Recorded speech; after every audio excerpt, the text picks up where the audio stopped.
Puji nama Tuhan. Mari kita akan sama-sama melihat kepada kebenaran firman Tuhan. Pagi ini saya rindu berbicara tentang roti hidup. Mari kita akan sama-sama membuka di dalam Injil Yohanes pasal yang ke-6.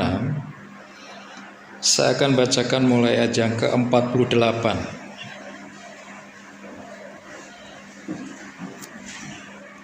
Injil Yohanes pasal yang ke-6 ayat 48 mulai, demikian firman Tuhan. Akulah roti hidup. Nenek moyangmu telah makan mana di padang gurun, dan mereka telah mati. Inilah roti yang turun dari surga. Barang siapa makan daripadanya, ia tidak akan mati. Akulah roti hidup yang telah turun dari surga. Jikalau seorang makan dari roti ini, ia akan hidup selama-lamanya. Dan roti yang kuberikan itu ialah dagingku, yang akan kuberikan untuk hidup dunia. Orang-orang Yahudi bertengkar antara sesama mereka dan berkata, bagaimana ia ini dapat memberikan dagingnya kepada kita untuk dimakan? Maka kata Yesus kepada mereka, Aku berkata kepadamu, sesungguhnya jikalau kamu tidak makan daging anak manusia dan minum darahnya, kamu tidak mempunyai hidup di dalam dirimu.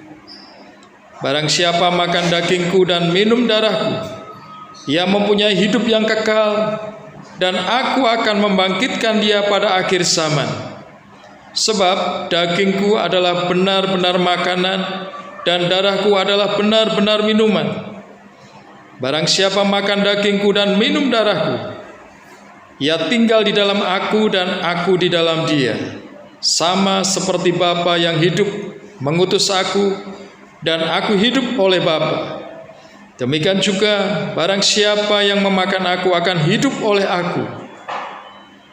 Inilah roti yang telah turun dari surga, bukan roti seperti yang dimakan nenek moyangmu dan mereka telah mati. Barang siapa makan roti ini, ia akan hidup selama-lamanya. Semuanya ini dikatakan Yesus di Kapernaum ketika ia mengajar di rumah ibadat. Puji nama Tuhan. Cukup panjang pembacaan ayat-ayat Alkitab pada pagi hari ini, dan kita memperhatikan di dalam Injil Yohanes ini unsur teologisnya sangat kuat sekali.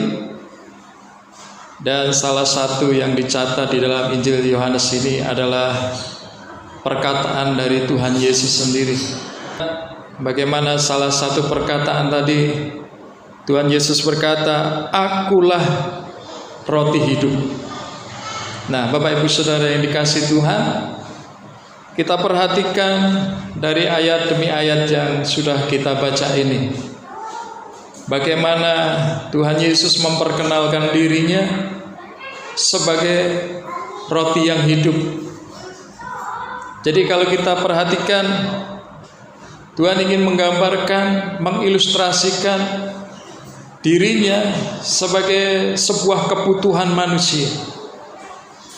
Pada masa itu, makanan pokok dari orang-orang Yahudi adalah roti.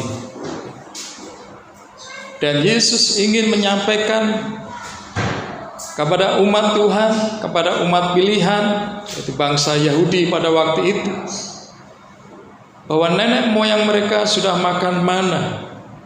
Mana dikenal sebagai roti yang juga turun dari surga.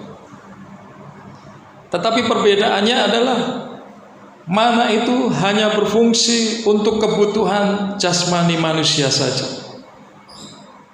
Sehingga Tuhan berkata, nenek moyangmu sudah makan mana dan mereka mati. Artinya makanan dunia ini tidak sanggup membuat manusia ini mengalami kehidupan.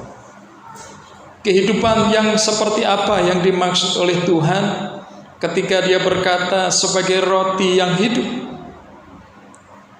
Kehidupan yang dimaksud adalah kehidupan di dalam kekekalan.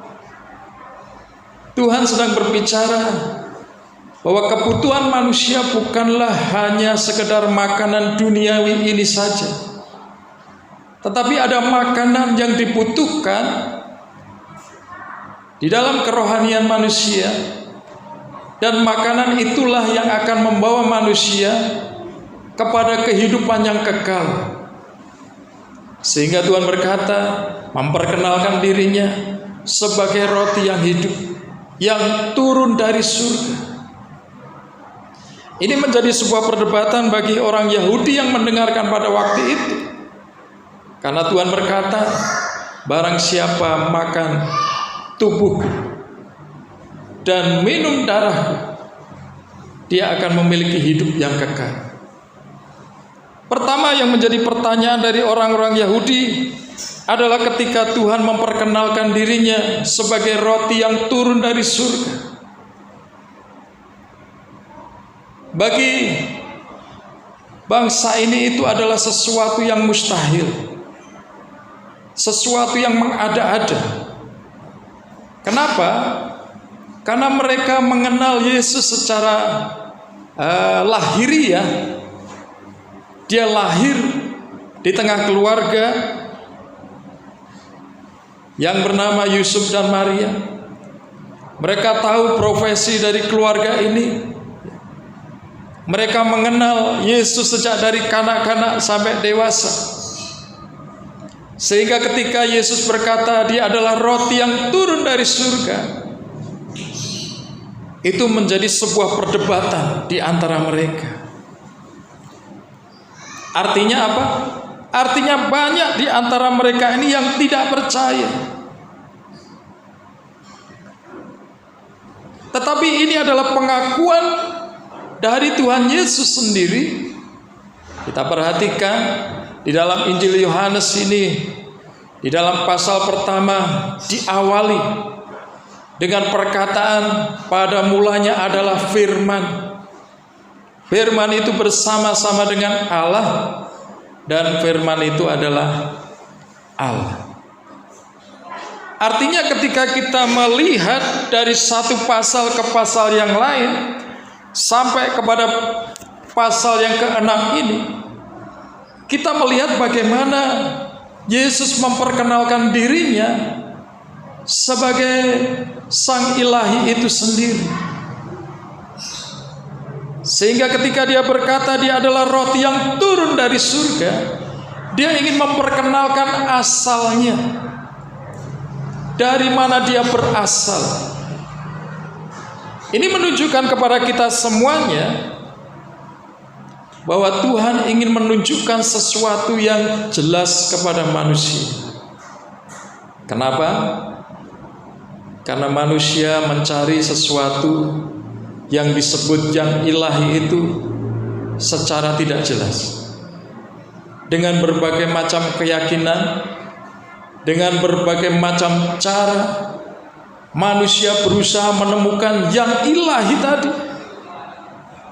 Saya pernah menyampaikan di tempat ini juga bagaimana Musa ini mewakili umat manusia membuat sebuah pertanyaan, siapakah engkau ya Allah? Jadi itu mewakili umat manusia di dalam pencariannya. Mereka bertanya Allah itu siapa? Sampai hari ini masih banyak manusia mencari Allah dalam tanda kutip Allah yang tidak jelas tadi. Sehingga Paulus di dalam pelayanannya pun dia berkata bahwa orang-orang Yunani itu menyembah Allah yang tidak dikenal. Mereka membuat sebuah patung, memberikan tulisan di bawahnya kepada Allah yang tidak dikenal. Dan Paulus berkata, aku ingin memperkenalkan Allah yang sebenarnya kepada kalian.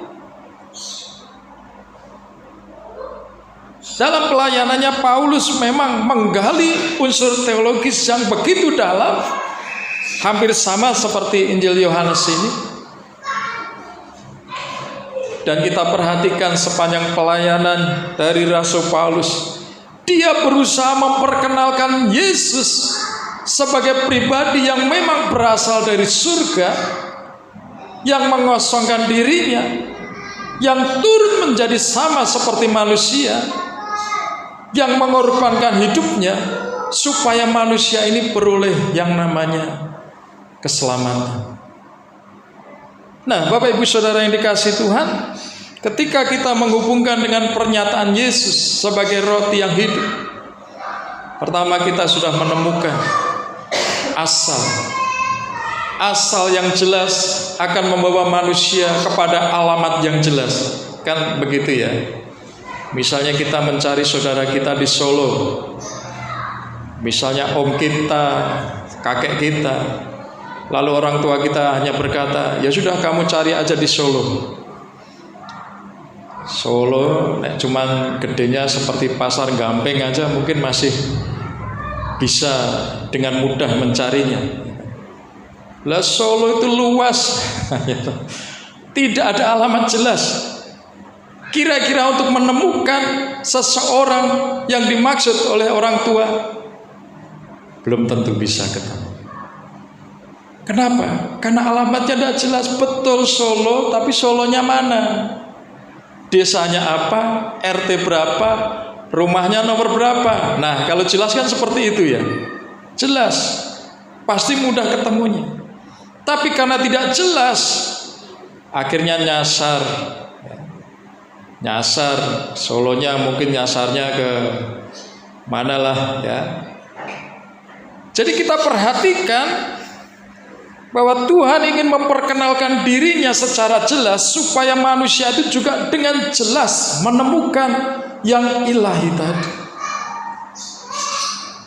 Dan bersyukur kita sebagai orang percaya kita sudah menemukan yang ilahi itu. Amin. Jelas. Tuhan kita jelas, alamatnya jelas, rumahnya jelas, surga. Kalau sudah jelas ketemu Tuhannya berasal dari surga, kemana kita akan pergi? Sama juga kita akan pergi ke surga. Selanjutnya yang menjadi perdebatan adalah ketika Yesus berkata, ketika seseorang makan daging dan darahnya. Sepertinya mustahil ya kita mungkin gambaran pada waktu itu, bayangan dari orang-orang Yahudi. Mereka akan menangkap Yesus, akan mungkin memotong dagingnya, akan mengambil darahnya, lalu makan daging dan minum.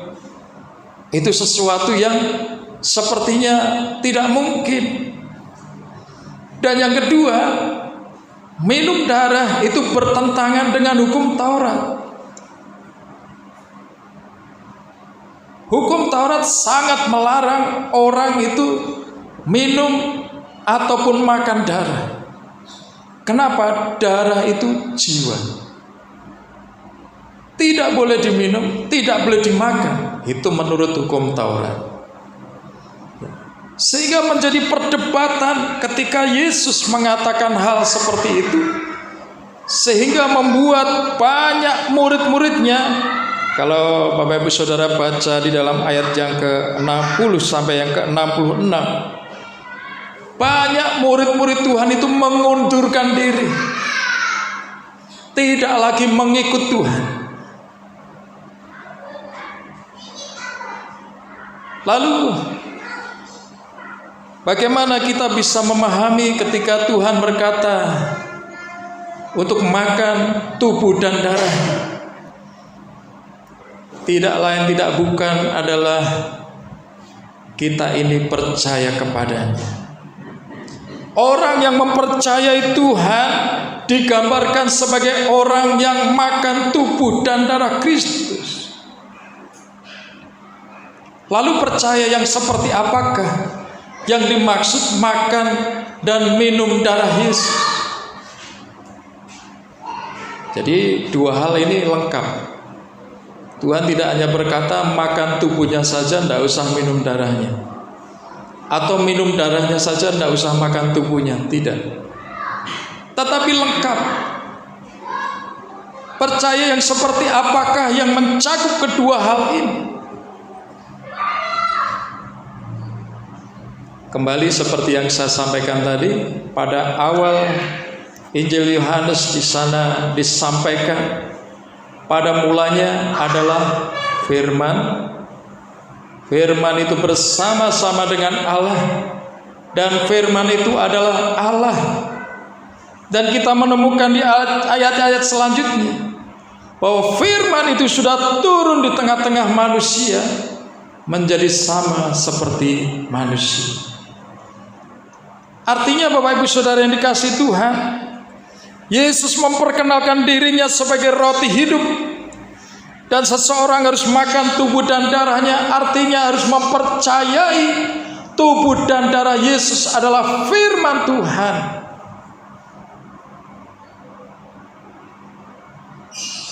Ketika kita mulai memperdalam pengertian mempercayai tadi, itu bukanlah kepercayaan yang secara lahiriah,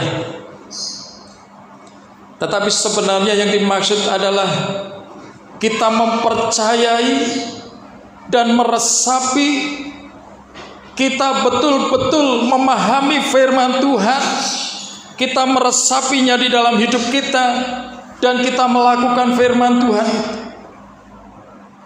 Artinya kita menyerap seluruh intisari firman Tuhan di dalam kehidupan kita. Itulah orang-orang yang akan memiliki kehidupan yang kekal.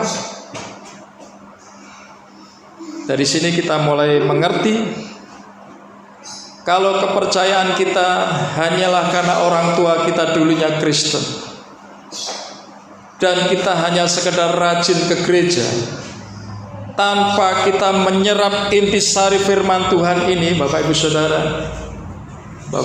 sudah bisa jawab sendiri. Apakah kita akan masuk di dalam kehidupan yang kekal atau tidak? Karena Tuhan berkata, kalau aku datang kembali ke dalam dunia ini, adakah kutemukan iman di dalam? Ataukah yang ditemukan hanyalah orang-orang Kristen yang beribadah secara lahiriah saja? Ke gereja pakai pakaian bagus, nyanyinya dengan musik modern, luar biasa, meriah dan lain sebagainya. Setelah itu pulang kembali pada kehidupan yang lama, tidak ada perubahan.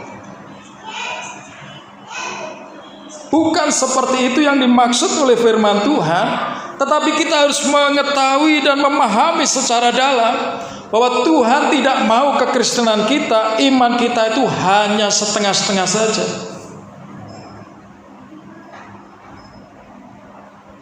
Boleh jadi kita rajin ke gereja, tetapi kalau kita tidak menyerap seluruh intisari firman Tuhan di dalam hidup kita, tidak ada yang hidup dalam diri kita.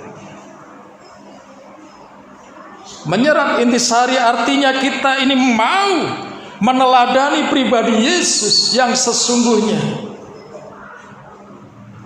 Kita melihat Yesus adalah pribadi yang penuh kasih dan rela berkorban. Itu baru 2 item yang sederhana saja. Ada banyak hal yang kita bisa pelajari keteladanan Yesus dalam kehidupan kita.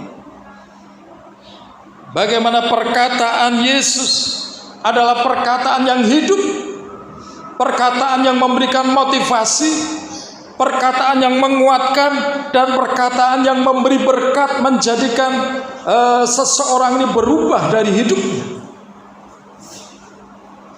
Bagaimana dia bertemu dengan wanita Samaria yang tidak punya suami, tapi Tuhan berkata itu suaminya ada 5.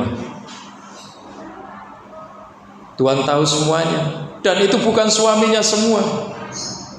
Lalu suaminya siapa? Artinya ketika Tuhan bertemu dengan orang yang tidak bertobat, orang yang berdosa, perkataannya bukanlah perkataan yang menjatuhkan, yang mencelakakan, yang menuduh, yang memvonis. Tapi dari dialog tentang air hidup, Di situ kita perhatikan bagaimana perkataan Yesus mengubah kehidupan wanita tadi. Wanita yang tidak bertobat, dia menjadi bertobat, bahkan menjadi pemberita kabar baik. Ketika dia kenal Yesus, perjumpaan dan perkenalan itu mengubah hidupnya. Dan dia berkata kepada penduduk Samaria, "Aku sudah melihat Yesus bukan lagi dari perkataan orang." Kita perhatikan bagaimana akhir kehidupan orang berdosa ini menjadi orang yang mau bertobat, orang yang melayani Tuhan. Begitulah yang saya katakan, orang yang melayani Tuhan. Jadi artinya teladan Yesus adalah teladan yang mengubah hidup seseorang dari yang tidak baik menjadi baik. Bagaimana kita bisa meneladani kehidupan Yesus jika kita tidak pernah menyerap intisari daripada firman Tuhan itu sendiri? Makan tubuh Yesus, minum darah Yesus, artinya kita itu sedang menyerap. Bukankah makanan itu yang kita makan melalui mulut kita ini masuk ke dalam perut kita ini diolah sedemikian rupa supaya intisari makanan itu diserap oleh tubuh ini dan kita menjadi sehat.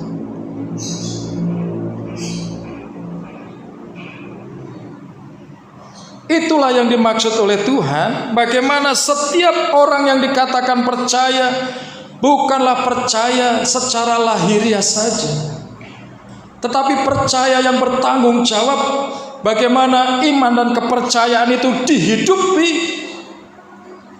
bertumbuh melalui pengenalan di mana kita menyerap seluruh intisari firman Tuhan ini dalam hidup kita. Yesus yang adalah firman Tuhan, yang adalah roti hidup, yang kita serap dalam hidup kita. Maka Tuhan berkata, barang siapa makan roti tersebut, dia akan hidup. Yang pertama, perkataan akan hidup. Ada sesuatu yang mengalir dalam diri kita, menghidupkan semangat kita, membuat kita ini memiliki pengharapan yang sebenarnya, bahwa di dalam Tuhan kita memperoleh segala-galanya.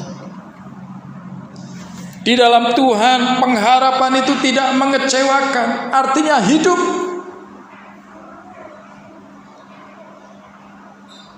Hidup yang diberikan karena anugerah, di mana Tuhan memberikan Roh Kudus-Nya di dalam kehidupan kita. Ketika kita menyerap seluruh intisari firman Tuhan, makan tubuh dan minum darah Yesus. Yesus berkata, dari dalam hati seseorang itu akan memancarkan aliran air kehidupan. Dan jika dalam hati kita ini memancarkan aliran air kehidupan, meluap kemanakah air itu? Dia akan meluap melalui mulut kita, melalui perbuatan kita, melalui tingkah laku kita. Dan itu yang dimaksud oleh Rasul Paulus sebagai kehidupan yang baru. Yang lama sudah berlalu, tetapi yang baru itu sudah datang. Artinya yang baru, yang menghidupkan itu membuat hidup kita ini bergairah untuk menjadi berkat dimanapun kita berada. Kita itu tidak akan mati pengharapan kita, tidak akan pernah putus asa, tidak akan pernah menyerah dengan apapun yang terjadi dalam hidup kita. Memang manusia hidup harus berhadapan dengan persoalan, baik persoalan yang ringan, yang sedang, berat, ataupun sangat berat. Kenapa? Karena kita masih hidup. Bersyukur ya Bapak Ibu Saudara. Kalau punya masalah, artinya bersyukur kita masih diberikan hidup. Kenapa? Kalau kita tidak punya masalah, artinya tugas kita di dunia sudah selesai. Nah, inilah yang dimaksud bahwa persoalan itu bisa terjadi. Bagaimana murid-murid Tuhan mengalami keputusasaan ketika mereka sedang mendayung perahunya, tiba-tiba badai datang, angin sakal datang, menghantam perahunya, terombang-ambing di dalam kegelapan, tidak bisa melihat apa-apa. Ya, di tengah danau itu gambarannya seperti di tengah lautan. Tidak ada mall di sana, tidak ada supermarket, tidak ada gemerlapnya lampu-lampu yang indah.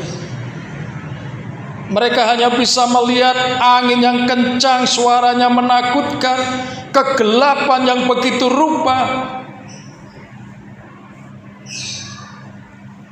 Dalam ketidakmampuan mereka, Yesus hadir, berjalan. Saya melihatnya begini, itu danau gelap gulita, tidak ada lampu penerangan.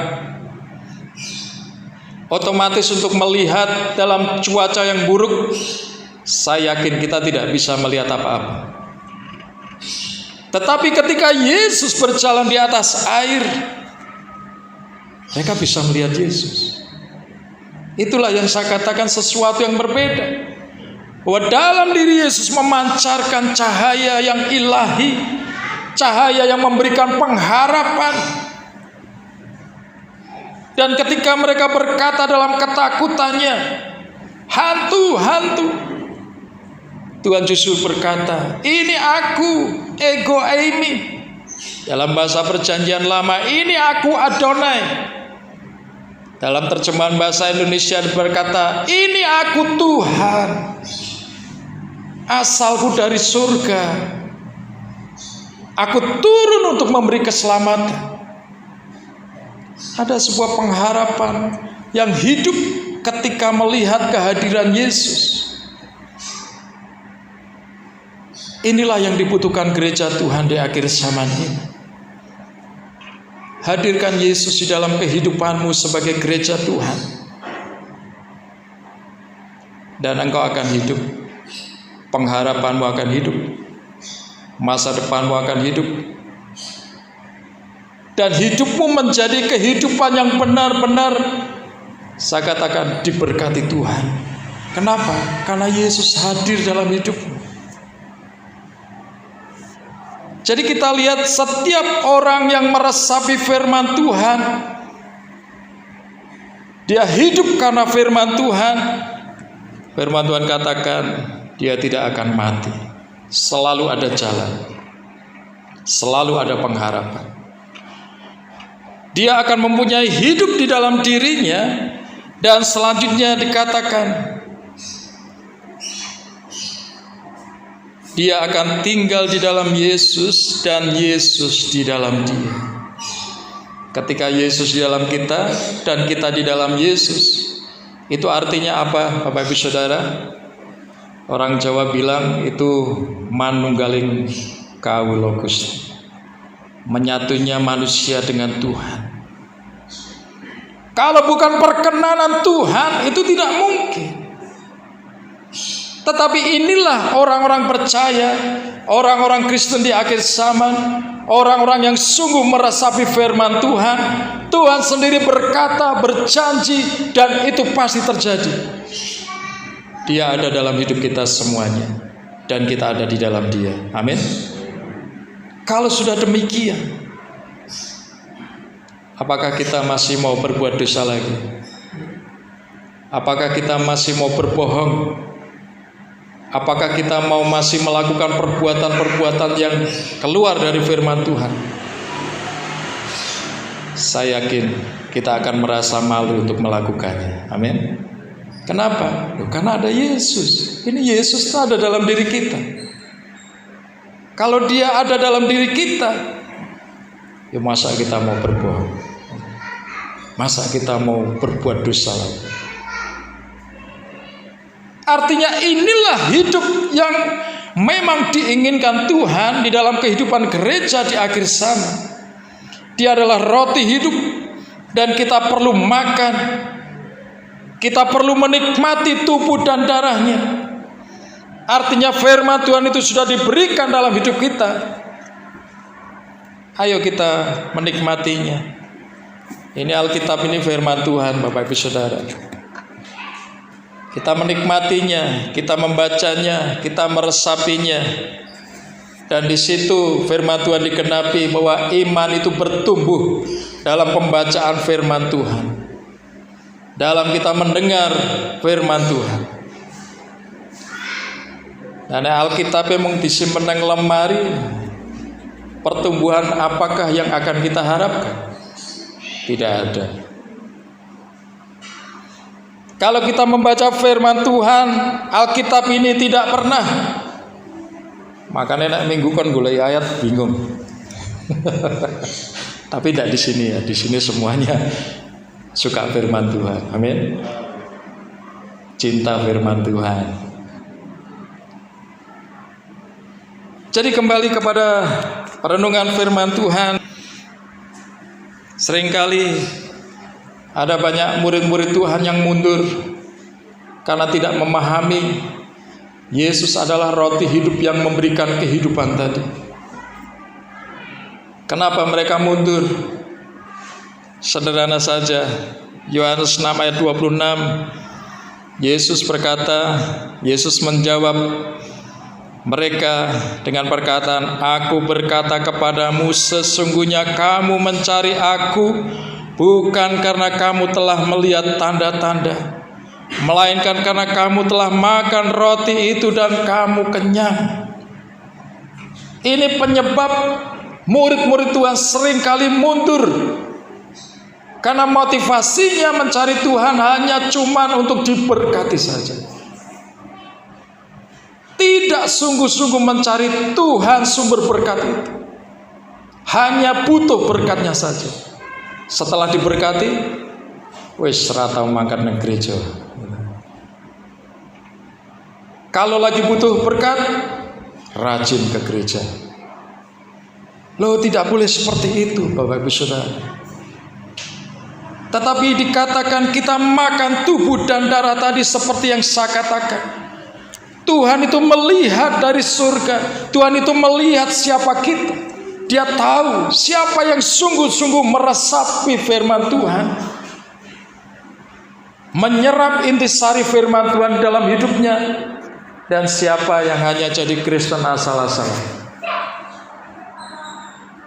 Kalau hanya berkat duniawi saja, wah, Tuhan itu sangat sanggup memberkati kita.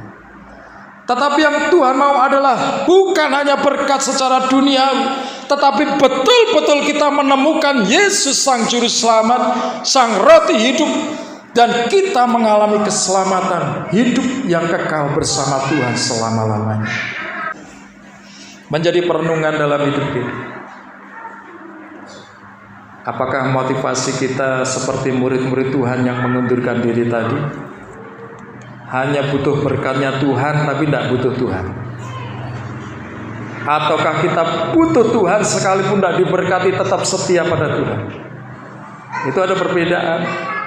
Dan saya yakin kalau kita tetap setia mencari Tuhan, tujuan kita adalah bertemu dengan Tuhan, tidak mungkin tidak diberkati Tuhan.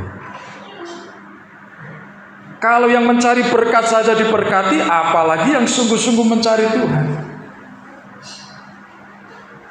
Dan biarlah kita adalah orang-orang percaya yang sungguh-sungguh mencari Tuhan di akhir zaman ini. Kita sungguh-sungguh menyerap intisari firman Tuhan ini. Kita sungguh-sungguh memahami firman Tuhan ini, menjadi bagian yang penting dalam hidup kita. Dan kita bisa menikmati bahwa roti hidup itu menjadi kebutuhan di dalam kehidupan kita semuanya. Amin. Saya tidak akan perpanjang lebar firman Tuhan. Saya jemput kita semuanya bangkit berdiri. Yesus, Kau ku sembah,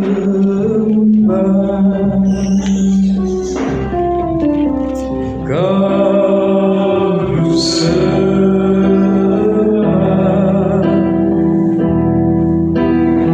Kau ku sembah.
dengan sungguh-sungguh. Apakah engkau mencari Tuhan atau mencari berkat? Ini adalah saatnya di mana kita mulai memperbaiki diri, membangun kembali hubungan kita yang manis dengan Tuhan. Percayalah, jika engkau sungguh-sungguh mencari Tuhan, sungguh-sungguh makan roti hidup, menyerap seluruh intisari, hari ini Tuhan memberikan jawaban untuk setiap persoalan. Haleluya, Kau sembah. Haleluya,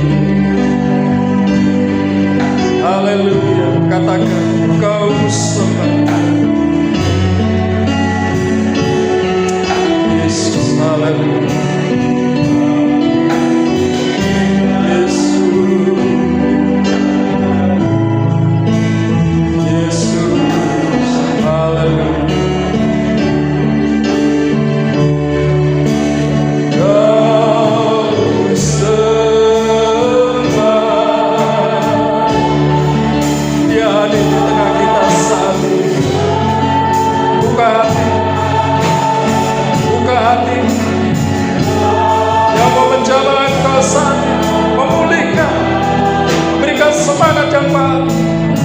Memperbarui kasih-Nya dalam hidup. Haleluya. Katakan dengan sungguh-sungguh, Kau sembah, Kau sembah, Kau sembah.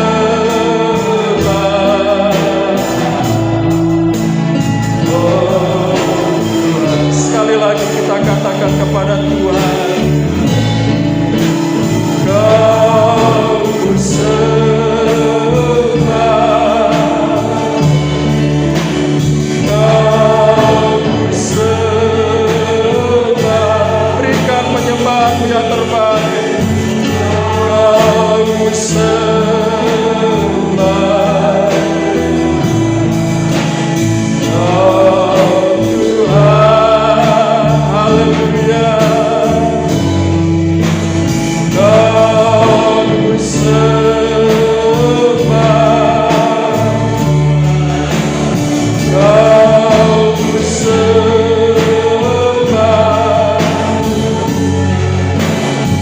Kau sembah.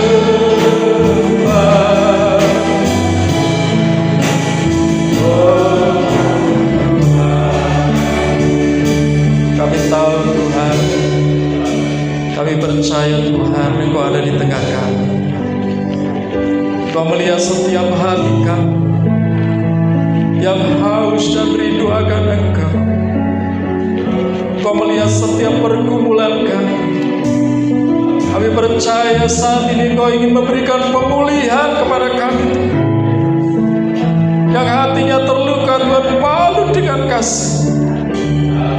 Yang datang dengan pergumulan, beban berat dalam hidupnya, Tuhan angkat saat ini dalam nama Yesus. Berikan pengharapan yang baru. Yang datang dengan sakit penyakit saat ini, Tuhan, ulurkan tangan-Mu. Kami tahu Kau ada di tengah kami. Tidak ada yang mustahil bagi-Mu Tuhan. Kau jamah sembuhkan dalam nama Yesus.